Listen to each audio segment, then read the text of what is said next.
Hey guys, let's get more news about Lakers, but first, don't forget to subscribe and leave your like. LeBron James, defense is key to victory for USA Basketball.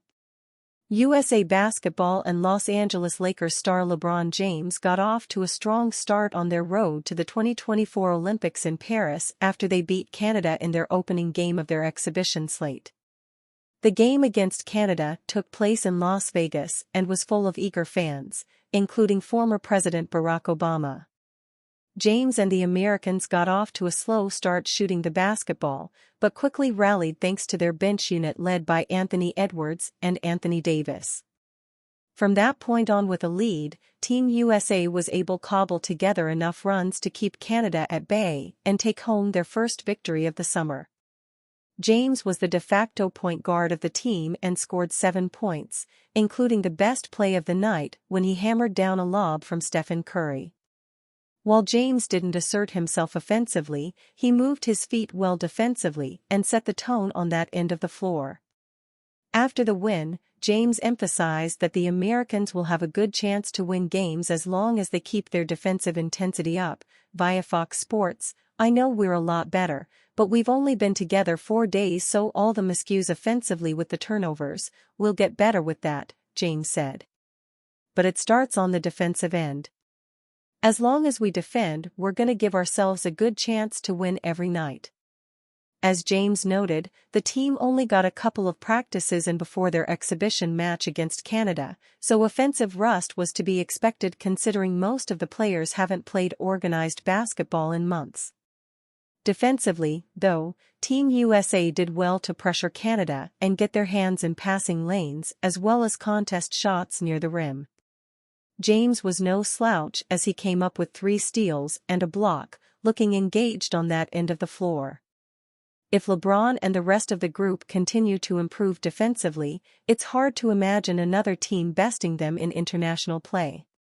Playing for Team USA is a massive honor for players as they not only get to represent their country but they also get to play in front of some of the most important people in the world. President Barack Obama was in attendance for the win against Canada, and LeBron James noted it's always a treat to be around him. Adding a big, physical center to help ease the workload of Anthony Davis has been something many within the Los Angeles Lakers have spoken about this offseason. As of yet, the franchise has not made that move, but an intriguing name has emerged as a possibility in Orlando Magic center Wendell Carter Jr. Carter would make a lot of sense for the Lakers as he has the size and physicality they are looking for in a big man, has been productive throughout his career and is only 25 years old. Additionally, Carter has 2 years remaining on his contract at a very reasonable price. For all of these reasons, the Lakers should be keeping an eye on the availability of the Magic big man, and that seems to be the case.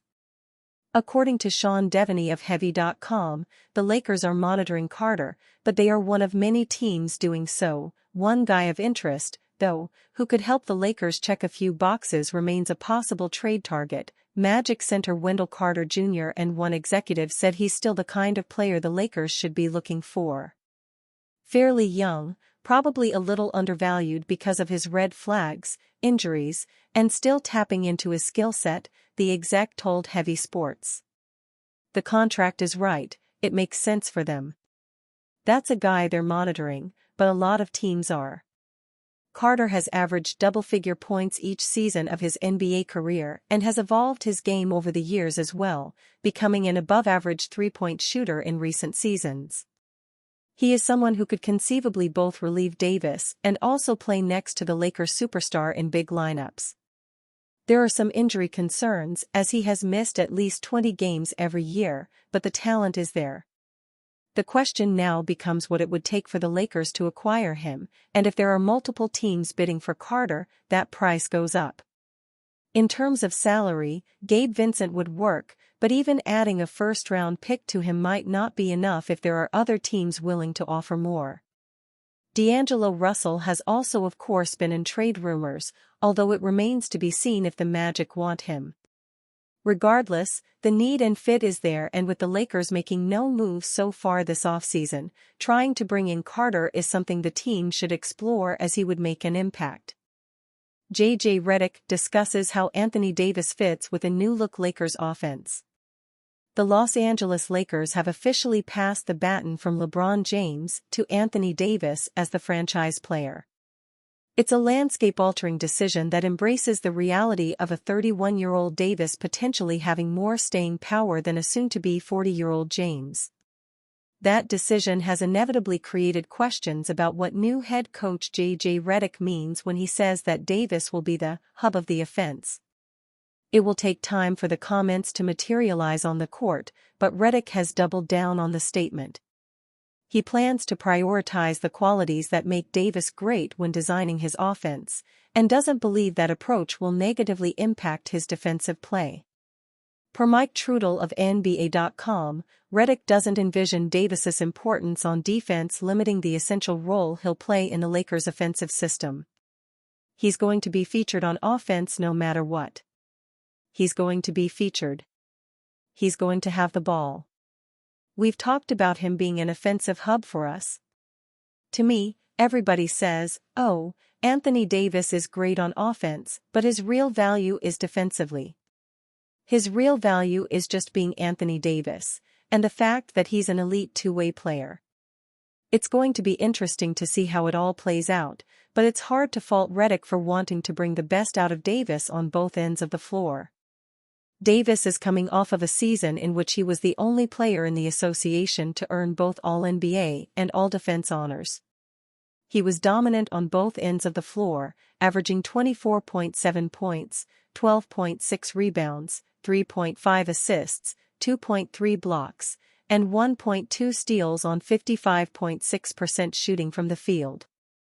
Davis ranked number 1 in the NBA in second-chance points, number 3 in rebounds and double-doubles, number 4 in blocks and points in the paint, and number 15 in points on a per-game basis. It's hard to imagine Davis playing any better than that, but that doesn't mean there isn't room for improvement.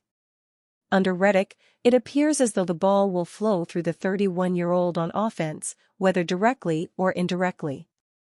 That should create more scoring opportunities for Davis, while also helping to collapse opposing defenses and create more open looks along the perimeter. Davis's teammates will face the tall task of improving on defense and shooting with more consistency. In regard to the former, Los Angeles ranked 28th in the NBA in three-point field goals allowed and also finished in the bottom half of the association in defensive rating. On offense, the Lakers posted the 8th best three-point field goal percentage in the NBA, but did so while ranking 28th in three-point field goal attempts. Playing through Davis will mean tasking his teammates with improving in both of those areas. He thrives at scoring inside and is as great as any big at contesting perimeter shots, but Los Angeles can't leave him on an island in those two areas.